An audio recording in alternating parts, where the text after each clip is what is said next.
فواد چودھری کے منہ پر کپڑا ڈال کر اسلام آباد کچہری میں پیشی 2 روز جسمانی ریمانڈ منظور۔ سابق وفاقی وزیر کو بختر بند گاڑی میں لایا گیا جہاں ان کے دونوں بھائی اور اہلیہ بھی پہلے ہی موجود تھے۔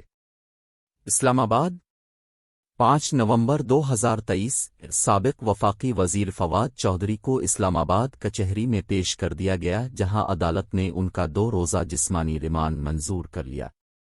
میڈیا رپورٹس کے مطابق سابق وفاقی وزیر اطلاعات فواد چودھری کو منہ پر کپڑا ڈال کر اسلام آباد کچہری پہنچایا گیا، انہیں بختر بند گاڑی میں لایا گیا اور ان کے منہ کو کپڑے سے ڈھانپ کر عدالت میں پیش کیا گیا۔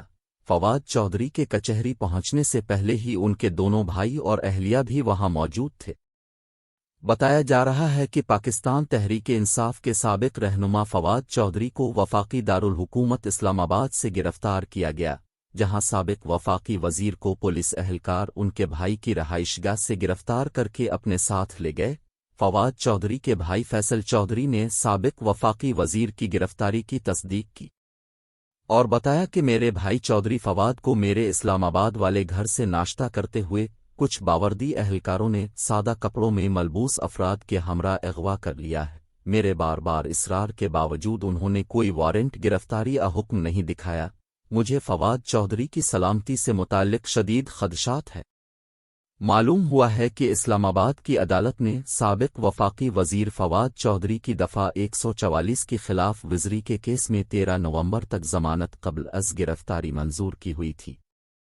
ڈسٹرکٹ اینڈ سیشن کورٹ اسلام آباد نے فواد چودھری کی دفعہ 144 کی خلاف ورزی کیس میں ضمانت قبل از گرفتاری پر سماعت ہوئی۔ ایڈیشنل سیشن جج طاہر عباس سپرا کی عدالت نے فواد چودھری اپنے وکیل کے ہمراہ پیش ہوئے۔ وکیل صفائی قمر عنایت نے فواد چودھری کی درخواست ضمانت منظور کرنے کی استدعا کی۔ عدالت نے 13 نومبر تک فواد چودھری کی ضمانت قبل از گرفتاری منظور کر لی۔ عدالت نے فواد چودھری کی ضمانت 10,000 روپے کے ضمانتی مچلقوں کے عوض منظور کی۔ اسلام آباد کی عدالت نے آئندہ سماعت پر دلائل کے لیے پراسیکیوٹر اور تفتیشی افسر کو ریکارڈ سمیت طلب کر لیا۔